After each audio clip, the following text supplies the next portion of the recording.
Welcome, welcome, welcome, welcome. We're gonna be talking about about lying. When is it the best time to lie?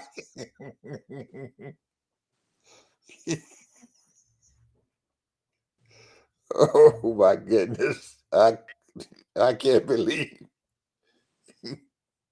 they've taken it to a new level, Ted. They've taken it to a new level. What you got? No capacity of shame. Tariffs.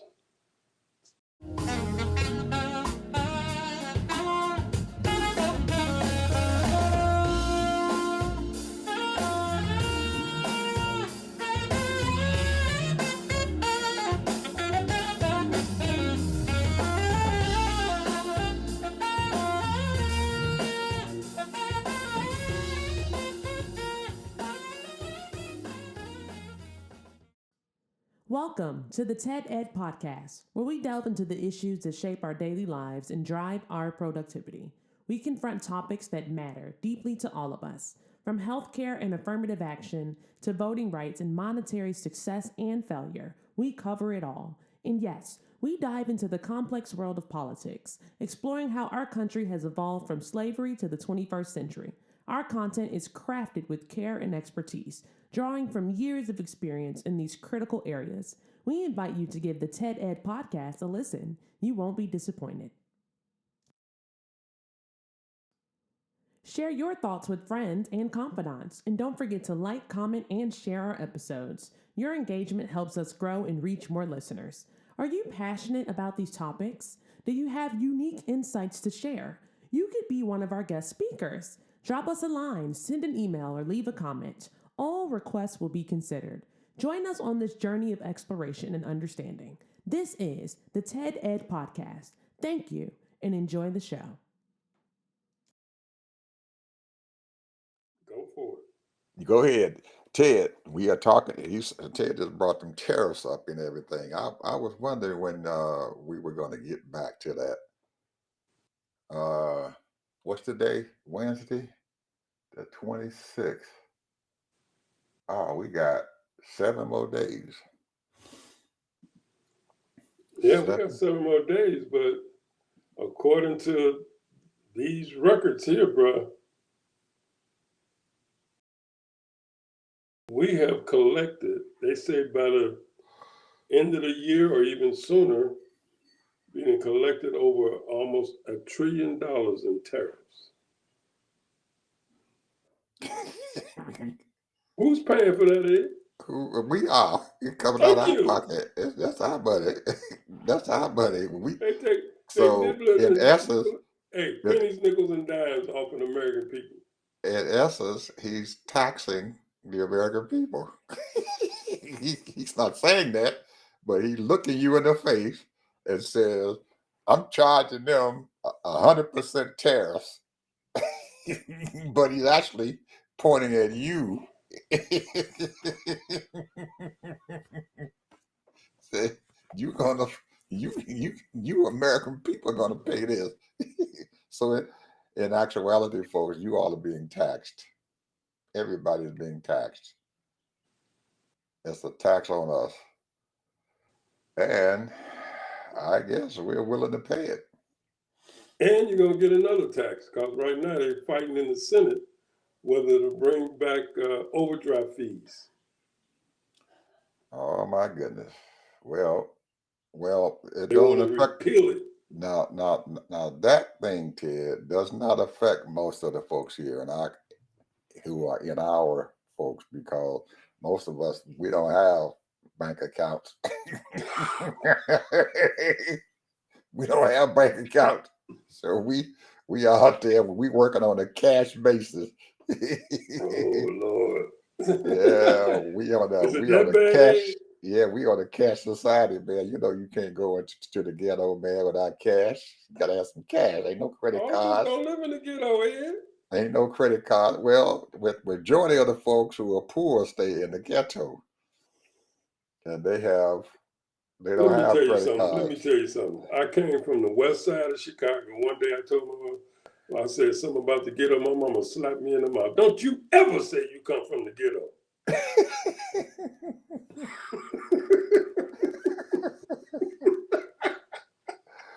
We live on the Well, west side of Chicago.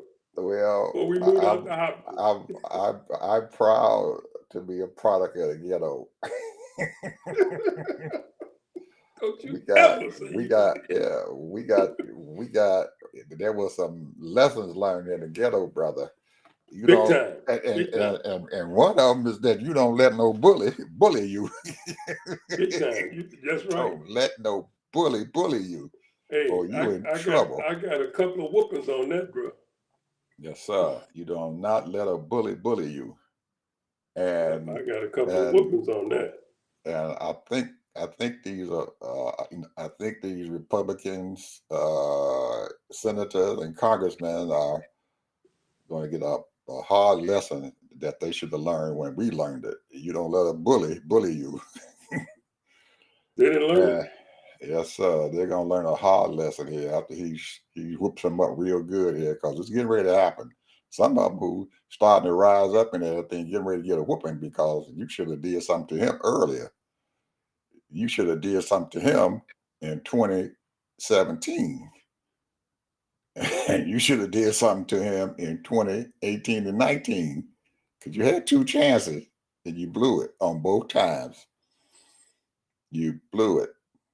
You should have did something to him then, because you done unleashed a animal and he is whooping you all to death. Oh well, those liberals, they was pretty happy Excuse me. because, he was putting a lot of people in their place. See, he was putting the black folks in their place. He was putting the Latinos in their place. He's putting a lot of people in their place, and a lot of those liberals liked it that. And the so-called independents, whatever you want to call that. But that's the whole thing. And with that BLM going on too, which was very strong and heavy, it was kind of, I guess you would call it over the top. And so people got tired of it. A lot of people got tired of it, bro. But here we are now. We got a person that got our security in jeopardy. I just was having lunch with one of a military friend of mine, retired. He said, "Hey, they trying to change the whole military white." He got the inside scoop because he hang around with a lot of retired military people. So ain't no promotions for you in the military now, unless you're exceptional. You got to be a magic Negro. That means can't nobody else do the job but you. Well, I think a whole lot of folks did are getting a whooping here. A whole lot of folks getting a whooping. I saw something today, Ted, that disturbed me really bad. United Auto Workers, UAW, they had a back in 23 and 24, they had a big fight with John Deere, Caterpillar, and Case. And you know who those are, right? Oh yeah. Farm implement equipment. Those are the biggies. And one of the biggest was with John Deere, and John Deere has their headquarters in Illinois. I'm trying to think of the name of the city there, about just right on the tip of my tongue, but that's where the headquarters is located at. And John Deere was had negotiated. They had struck John Deere, and they've been negotiated a contract with John Deere to get rid of that pay tier. They had people up on a higher tier, and then they had people on the second tier, and there were people on the third tier. and as far as pay was concerned, and they were coming into the plant, and there were people who were level 3 making 20 to $25 less than the people who were on number 1 tier, but they were doing the same jobs. And the UAW hated that. So they tried to go on strike again to get everything in line. Well, I'm pretty sure they struck for almost a year, the John Deere plant. Belvedere, that's where the plant's at, Belvedere, Illinois. So once they finally went ahead and settled the strike, and they brought their pay tier down, they didn't get rid of it completely, but they brought it down. Whereas the lower folks and stuff were getting paid just as much as the people up there on the top. Well, it wasn't but a couple of weeks after that strike that had ended, and they got it all there, the people in the Belvedere plant got called in by John Deere. And John Deere told them that they were getting ready to lay off over half their workforce. And they were shipping them down to Mexico. The jobs are going down to Mexico. So they just wanted them to know that half their workforce was going to be laid off. And the UAW was upset, and they went, and at that time, Trump had negotiated that national agreement with Canada and Mexico and the United States and everything, the CESA, whatever they call it. And in that deal and stuff and everything, they had a clause in there about companies and stuff moving their plants and stuff to Mexico or Canada. So they went to Joe Biden, and Joe Biden fought them.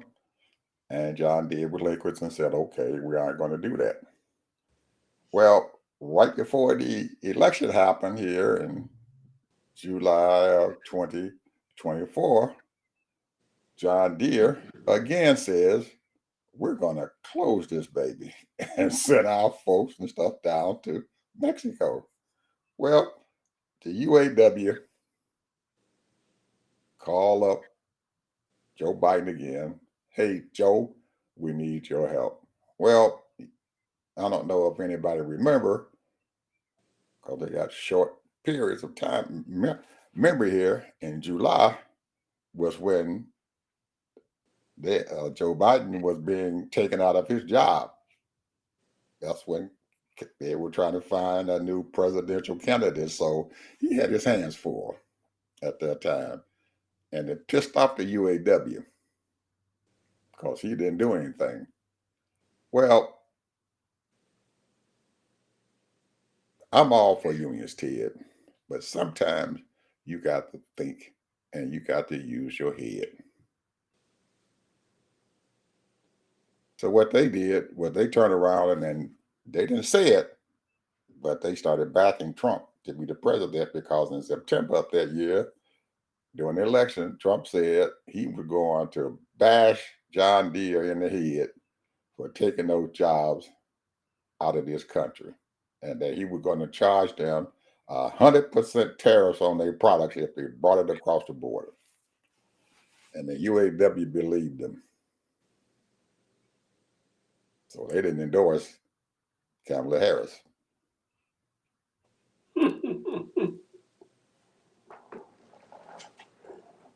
So election happened. Donald won. And again, Donald said, well, he didn't say anything at all. John Deere just said, we taking this plant and closing this baby down. And we sending our people back to Mexico. And he's doing it right now.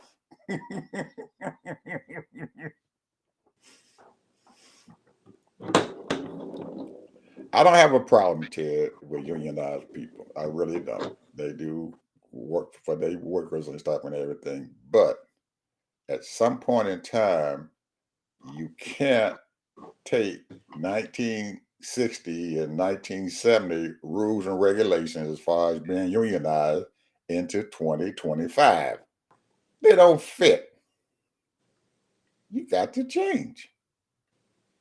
You have to negotiate in a different manner. and realize that these companies and stuff, they have an option. They can send your job overseas. Now, trust me, I don't believe Trump going to add no 100% tariff on no John Deere tractors. Mm. Because who's paying the tariff, Ted? We are. We are. Them farmers over there are paying that tariff. And after John Deere did what they did, Case and Caterpillar and all the rest of them turned around and did the same thing. They said, we're going to get them wages lowered. And they said they're going to take their jobs and stuff outside the country. I guess they said if John Deere can do it, we can do it too. And a few of them took theirs into some of these non-union states. And as you know, you get below the Mason-Dixon line, most of the plants down here are non-union. And they will fight to the death to keep unions out of these plants down here. Now, the government doesn't do it, but the company does. They will fight to the death. And there's been a lot of plants and stuff down here, especially car plants, who've been trying to be unionized, but the companies have fought them and successfully kept unions and stuff out of these auto plants that are south of the That's like the Mason-Dixon deal the line. government made, the state made. Yes, sir. They told them, say, hey, no unions, come here, and it won't be That's no it. unions. All the states and stuff down here, wherever they have a right to work law. Same thing here in Florida. Right to work. So you unionized people up there, UAW and all the rest of you folks up there above the Mason-Dixon line, and you are slowly gutting these towns and stuff and everything where the unions and stuff used to be in charge. The handwriting's been on the wall for a long time. On the wall. I'm not going to tell you guys what to do, but I would suggest that you change your tactics because it is not working, because you can't keep doing the same thing over and over and over again and Well, they got to expect have a reason why they have their different dues. results. Yes, sir. They got to have a reason to have their dues and have them make them pay them dues. Yes, sir. And But- there's a way that you can do that, but you're going to have to be very, very proactive and have some smart people and stuff down there who was head of the unions and decide, hey, and sit at that table and look that man across that table there and say, let's work something out. Let's work it out. Let's work it out. Whatever it takes. Well, talking about unions, just to let you know, and I don't think they're under a union, but Wall Street just gave their workers almost a $48 billion commission bonus. They gave who? Almost a $48 billion bonus. Who did they give this to? These are the Wall Street workers. Oh, all the Wall Street workers. Oh, okay. All employees got a $48 billion bonus. All of them. Yeah. Oh, okay. Some of them gonna get up to $244,000. Yeah, well, that's And par for the more. course. You know, that's probably the average. But some of them gonna get $1 million, $2 million check. Par for the course. See, the thing is that, you know, the stock market for the last 6 months, year, quarter, been making money. Mm-hmm. You make money, And selling. you get a reward. Get a reward. So if I'm the union up there, I'm gonna take a page out of them boys up there who's on Wall Street. They just figured out a way how to make money for their bosses and their companies. Here's the thing. And, you know, the thing is, what would you like to have? Okay, now when you're working for Wall Street, most of the time it's commission only. Mm-hmm. You got some people get salary and commission. But most of them is just commission only. You don't make no money unless you sell something. So you're selling, and you get a check. And then if you meet your quota and you over your quota or double your quota, you're supposed to sell. I'm just throwing a number out there. Let's say you have to sell $200 million worth of product. Okay. So you get a percentage of that, whatever Okay. that is. Okay. So the thing is that why not they do the same thing as far as, okay, salary is $25 an hour, $30 an hour. To be honest with you, should be making at least 60. But let's say you just making $30 an hour. So if you're making $30 an hour, incorporate that $30 an hour with what the company does. So if the company is making, let's say they made whatever, let's say they made $20 billion in profit. Well, what should the employees get? That's what I'm saying, Ted. You hit that. I think you just about got that nail hammered. You just about got that nail hammered. So if the product is good and they selling that product and that product going out the door, people buying it like wildfire, and you made all that money. Right. And you sharing that. If you don't share. You don't get nothing. Right. If we break even, you don't get no bonus. You don't get no bonus. You don't get no money. You don't get nothing above that pay scale. That's it. Yeah. That's it. That's what that thing is based on. It. So your salary and your wages is based on your performance. So you can hit the nail on the head, brother. That's what I'd be doing. I'd be sitting down across that table and we're gonna negotiate. You do good, we're gonna do good. You don't do good, we don't do good.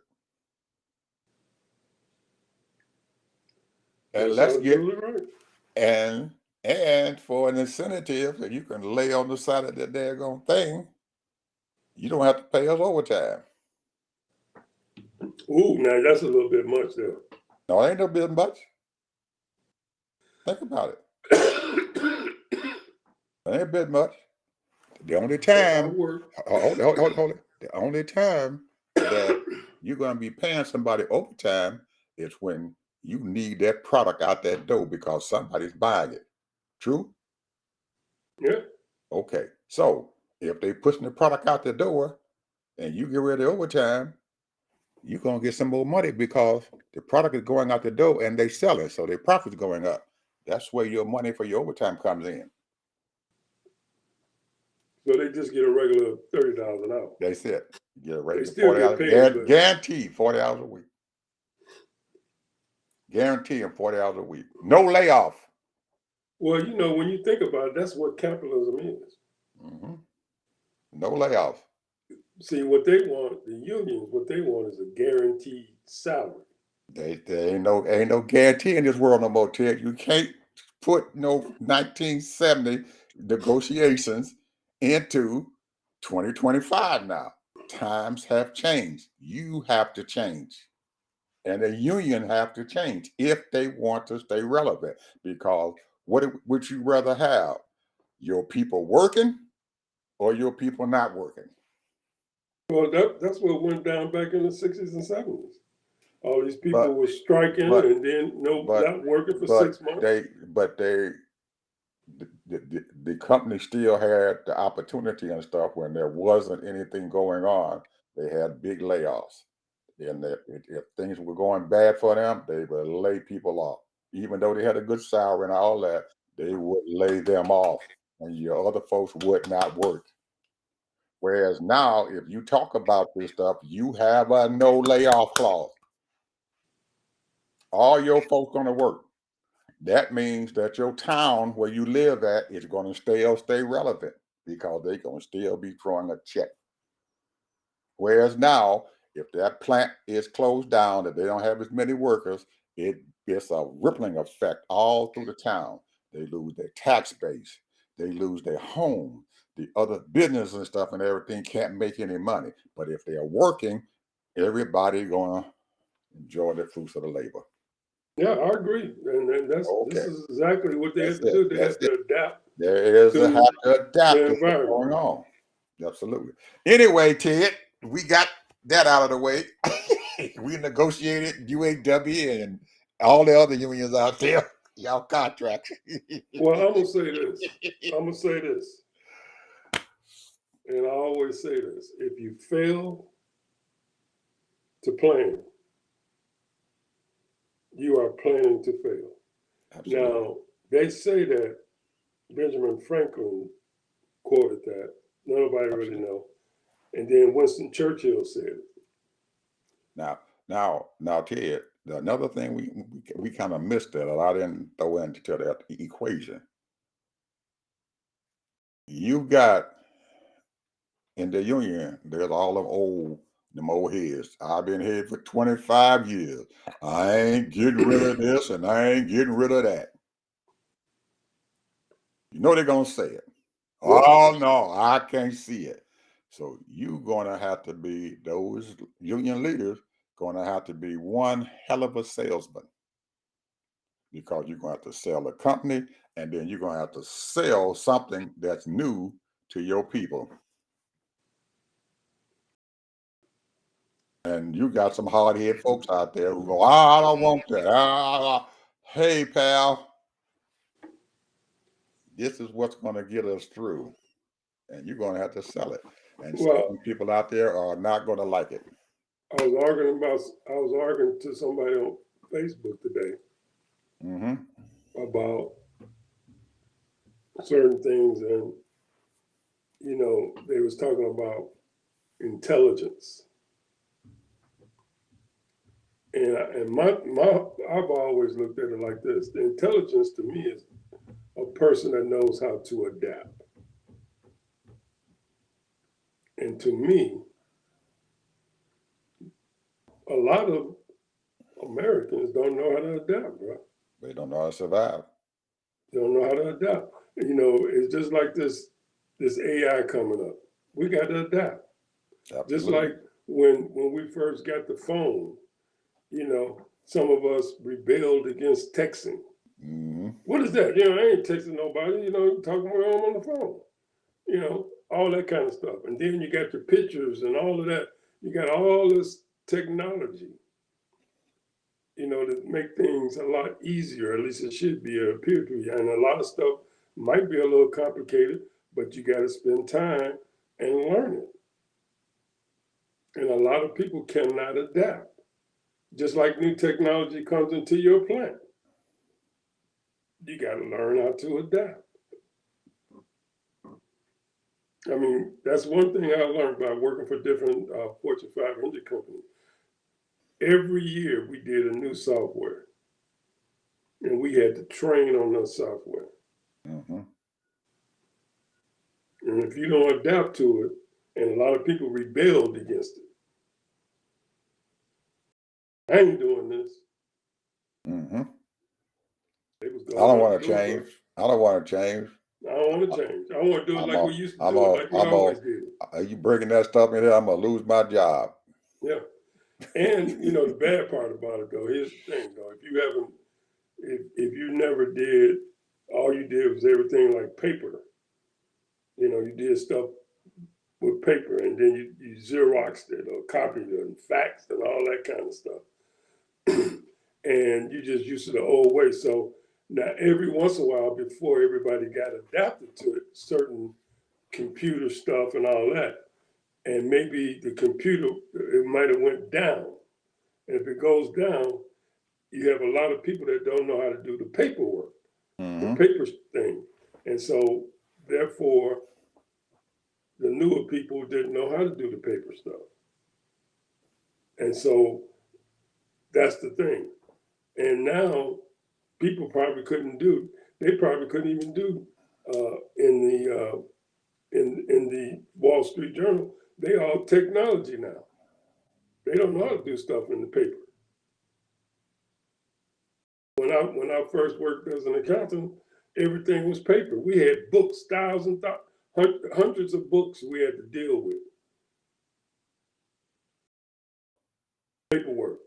We had to We had to print out stuff and all that kind of stuff. We didn't even have printers. We had copiers.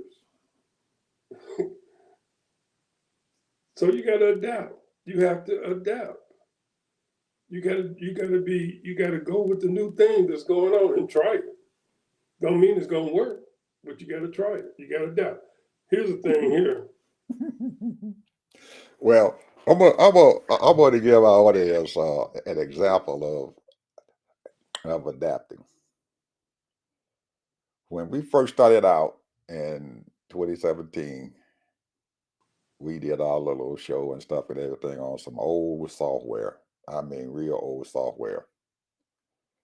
And when we started this thing back up again, and my buddy there, my partner and stuff, and there said, Bishop, we need to start this thing back up. Well, what did I have to do, Ted? I had told you I can't do it now because I got to find something new so we can do something better. So what you're seeing now is what was created. And guess what, people? All this software and stuff you all seeing us on here is absolutely free. Most people pay for this stuff, but I found a way to do this free because I learned how to adapt. You got to learn how to adapt to what's going on. That's what it takes. I'm working on some new software right now because I'm not satisfied with what I got. I got to change. I enjoy doing that. And everybody's not like me. They're not like me. So I'm working on some brand spanking new that's gonna stay here in house. Everything gonna be in house because we have so much stuff going on out there. People are cyber crimes and stuff are going on all the time, and people are stealing folks' intellectual property. And it's gonna get worse, Ed. It's going to get worse. So I'm working on something now that all of my stuff stays in house on a server here in this house, and it doesn't go out there anymore. Everything is done right here. All the data is right here. Everything you guys are going to be seeing in the future is going to be sitting in Mr. Bishop's house. I'm going to keep all my intellectual property close by my side.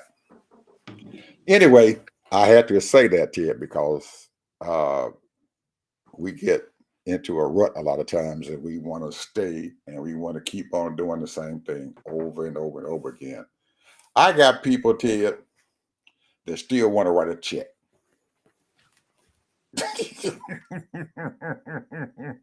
I have a tenant, and the only way he paid me is with a check.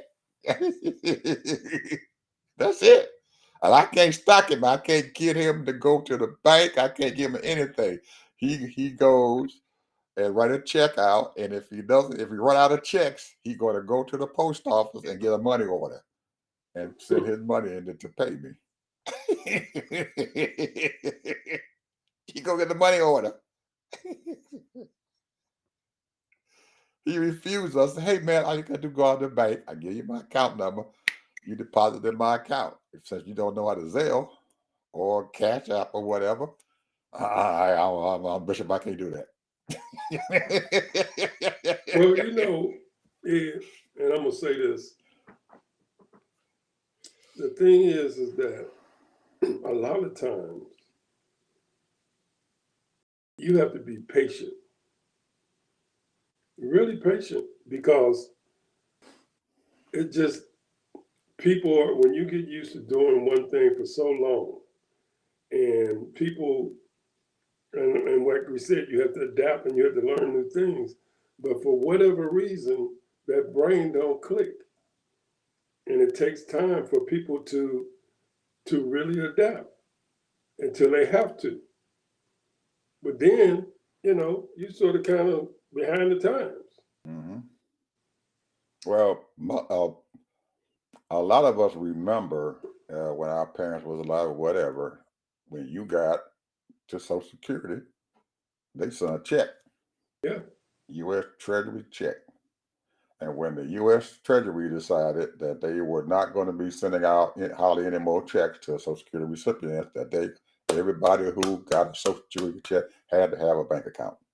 Yep. And if you didn't have a bank account, they would set one up for you. Is that right? I didn't know that. Yes, they did. They went to man, I'm trying to think of the bank. Chase. They used Chase to set you an account up at Chase. They did, and they finally said, "Hey, this is it. This is where you guys get you all. You're gonna get your check direct deposited because it saved the money. All they had to do was hit a button, bam, and 200 and some, well, 100 and well, however many, 70 million people got paid. Just that, hit that button, 70 million people got paid. That's all they had to do. Get rid of a whole department who sending out checks. They had to do it anymore.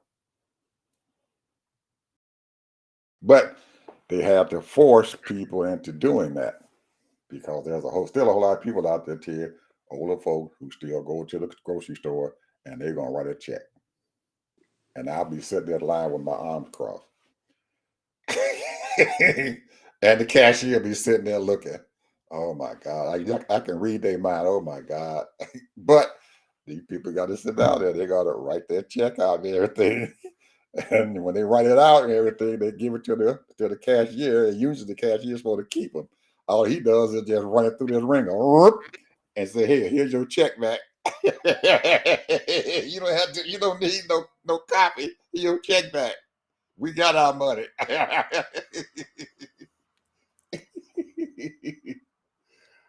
Oh man, Well, there was a whole lot of. change. There's been a whole lot of stink about this mess up with our, security regarding Hesek. And they calling for him to be fired, the DOJ Secretary of State. In fact, is it warranted? That's the question. Yeah. Should they be fired? Absolutely. Both of them. The defense and the Secretary of State. Absolutely. Fire both. Secretary of State. Yeah, he was involved in it too. He was one of them that was on the tick line. He was on the line with them. They had his name in there on the line. So some of these retired military people are saying that they all should be fired. Right. They need to be fired. Because they don't even know how long or how many times they've used this mechanism. Absolutely. That's not totally secure. Already. And it's still early in their tenure. So we don't know how long they've been doing this. They could be doing a lot more. And one of the things that some of those folks out there thought was even more egregious and stuff was that one of the participants was sitting over there in the USSR. He was in Russia when it happened, and he was on the text line too with them. What? Yes, sir. He was sitting in I Russia. didn't know that. Yes, he was. They said he was over there in Russia when it happened, sitting right there in Russia. So them folks and stuff, they knew everything that was going on an unsecured line. And finally, the defense secretary dogged out the newsman so bad that the newsman had to come on there and divulge everything. He said, "Oh, he told him he was a lie. They wasn't negotiating a war plan. So in the time act, we wasn't negotiating a war plan. I don't know what and started blaming the the newspaper guy. He's to blame for this stuff. So he tried to keep all the detailed information out of the news. He just told them what the heck had happened. He gave them some little scenarios that this what happened. And then this fool got out there on the time back and they asked him, "Oh," and he dogged out the newspaper man. He hadn't no business listening to us. And we wasn't negotiating a war plan. So the man came on the news on MSNBC and he laid it all out. Everything. Word for word. If I was Congress or Senate, whoever has the power, I would want to know every communications. He laid the whole thing out, all that stuff. He had a digital copy of all that stuff. He just laid it out. Boom. Here it is. That's what they said. Here is the time that they said that they were going to do this, and it correlated with the time that they did with what they did. I so See, the thing is, the American people don't even that's think it's serious enough, because the thing is that you got military people out there executing the order, absolutely. And if and the people and that if these know about people it, if the enemy knew about the stuff and everything, they could have killed them guys when they came over there to destroy them. They yeah, could have been ready for them, sitting there in ambush, waiting on them to come. And they could have died, lost their lives. That's the reason why I said they deserve to be fired. Because guess what, Ted? If they get away with this stuff, they're going to do it again. They're going to do it again. If you get away with something, you're going to do it again. There has to be some repercussions and stuff for you messing up like that. That was serious, man. Some serious stuff. Trump probably ain't gonna fire him. He's gonna let the stuff die down. Eventually, it'll die down, and they're gonna walk around and act like, "Oh, I got away with it." We just got to be a little bit more careful. But guess what, Ted? I thought before that our allies or supposed allies, or who might be still our allies and stuff, were not going to be sharing top secret information with the United States. This fiasco, they can forget it. It will never happen. They can't be trusted, especially if Trump let them boys still stay in the job. We think we're gonna be blackballed out of that stuff now, out of all the high top secret stuff. If they're gonna be shut off. There will be no intelligence sharing with the United States anymore. By no one, not even Russia. Can't trust her. Ho! and we got all this intelligence. We got 17 departments, Yes, agencies CIA. that CIA was there involved with all of them. They should have known better.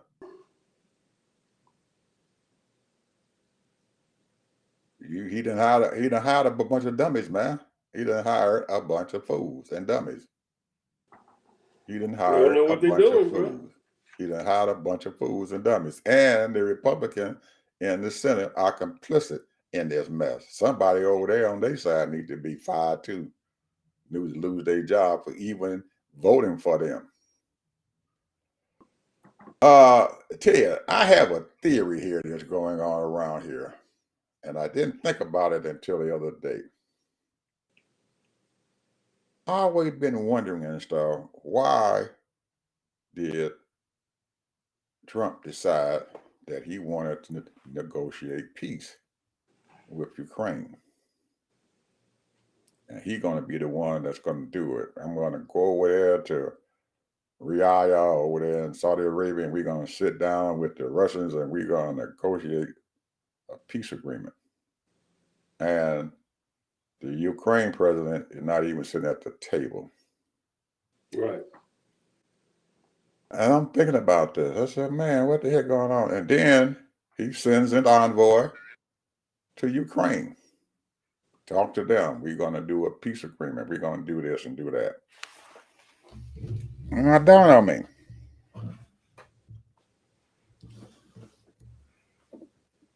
Trump is trying to be relevant out there in the world.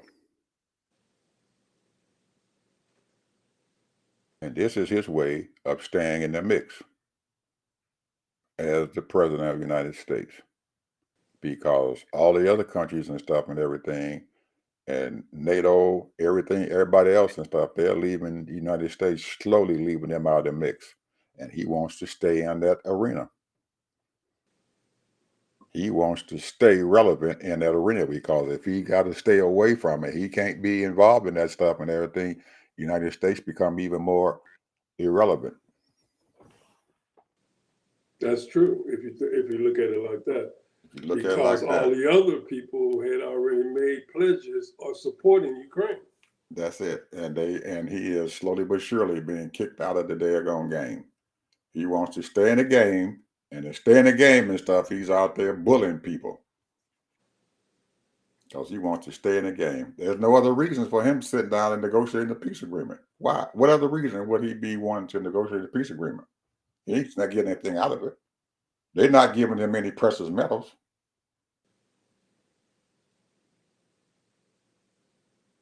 No other reason for him to do that. He's got to stay relevant because all the European Union, Canada, all of them are leaving him in the bye-bye, United States. Canada already started.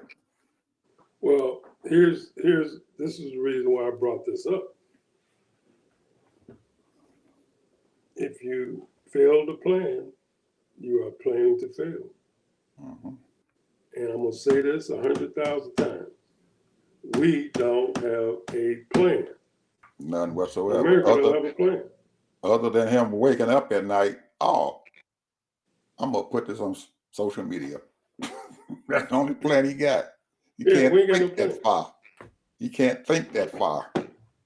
We ain't got no plan, bro. Ain't got no We plan. ain't got no plan for 2 years from now, or 5 years None. from now, 100 years from now.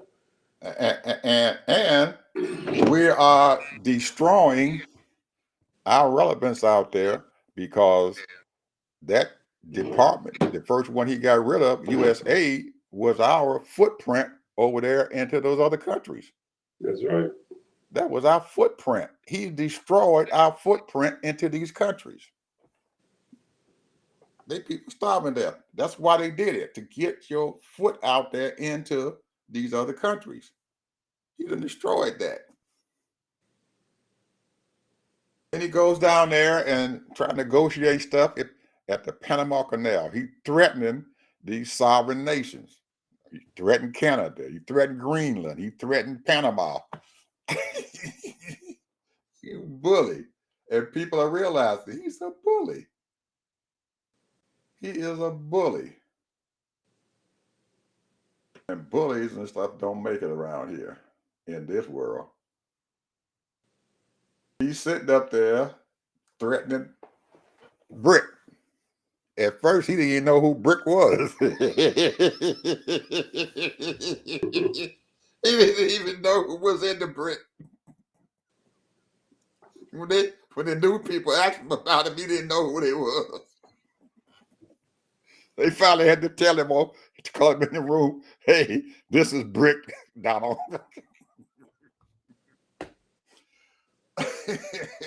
Well, it's a strange thing. This is my last word here.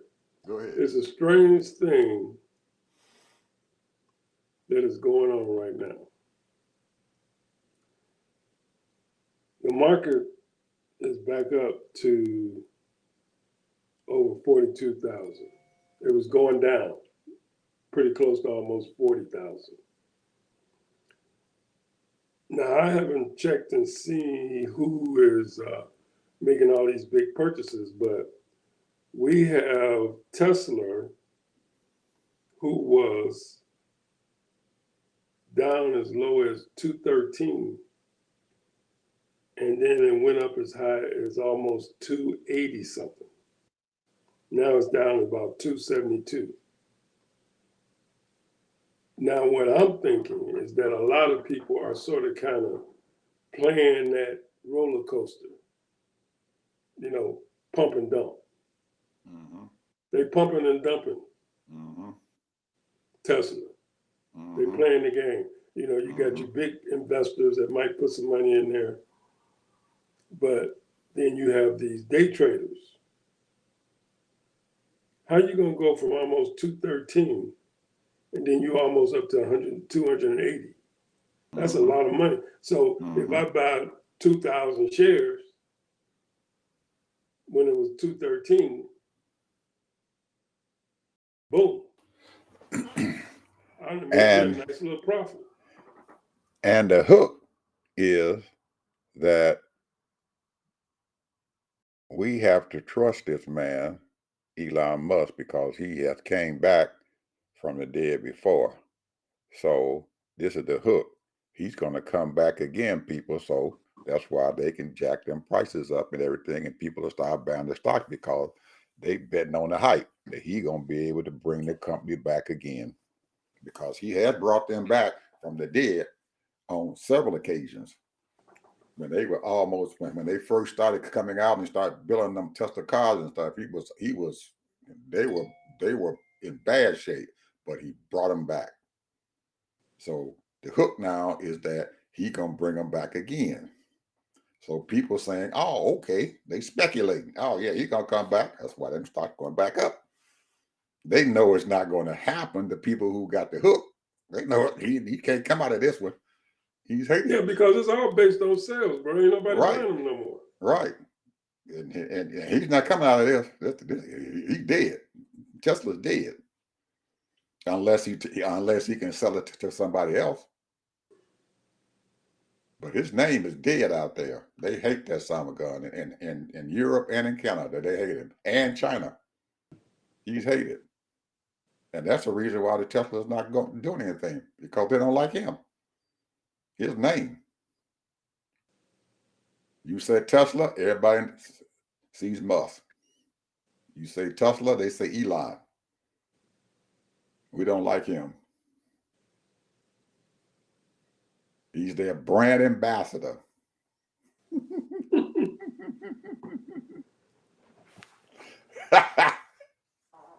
He's the brand ambassador. And he's hated. They don't like him. He's almost like what that old boy did, the one who had the swimming trophies and stuff.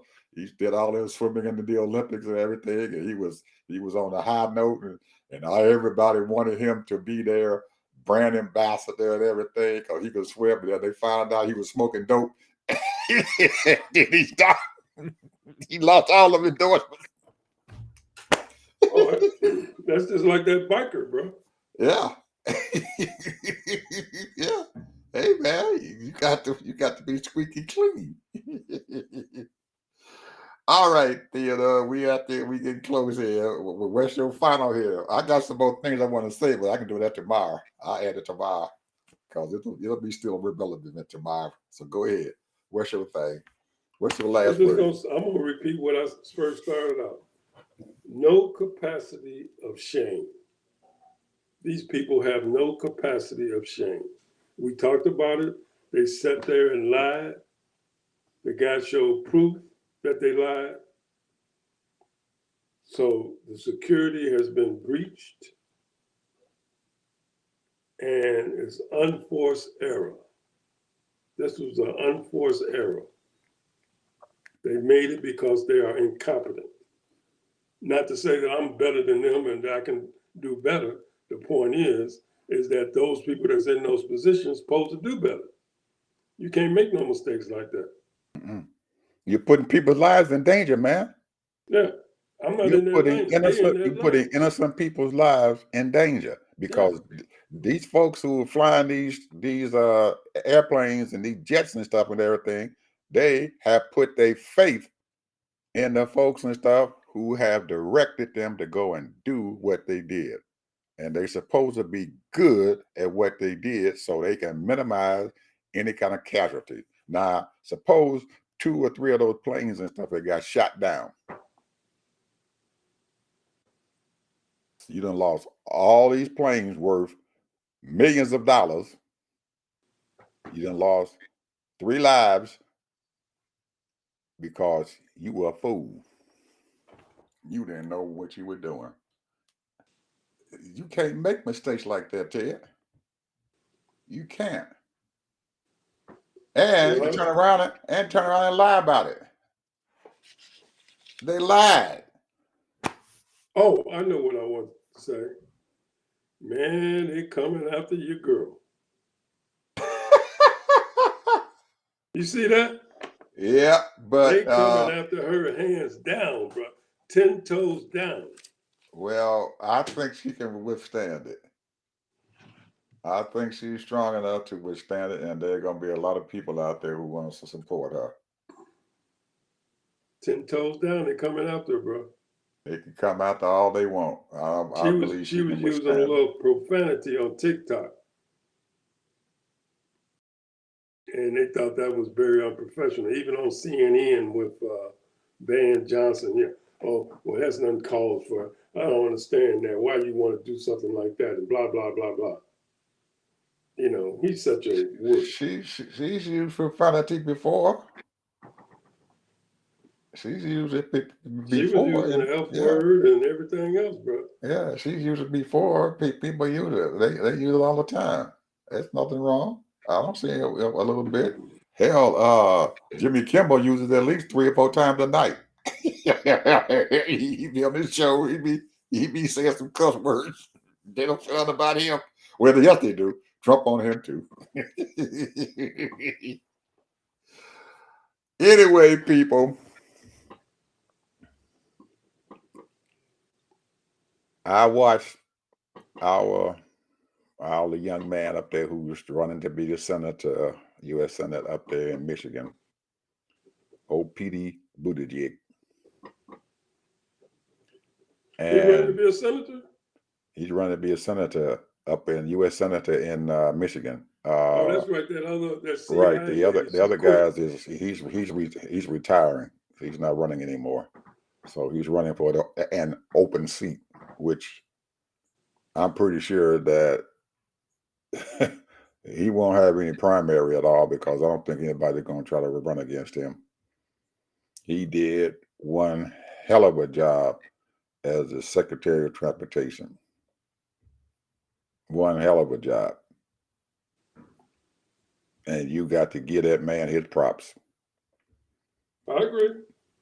He's a bad motor scooter. Now he may have some freaky stuff going on, but hey, he's as far as getting out there, he's a bad motor scooter. Very, man, I mean, intelligence, smarts, all of that. And Yep. courage. That's it. And he is more than qualified for that job. More than qualified. Used to be the mayor of South Bend, Indiana.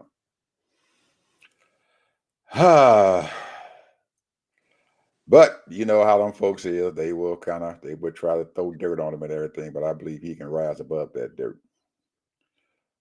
Tomorrow, people, we're gonna have a quiet talk and stuff. And we're gonna be talking about a country and stuff and everything that's been sitting back and being quiet and stuff, but they is raging, they out there raging, raising hell in a good way for their people. And that's Saudi Arabia. See you guys tomorrow. Have a good day.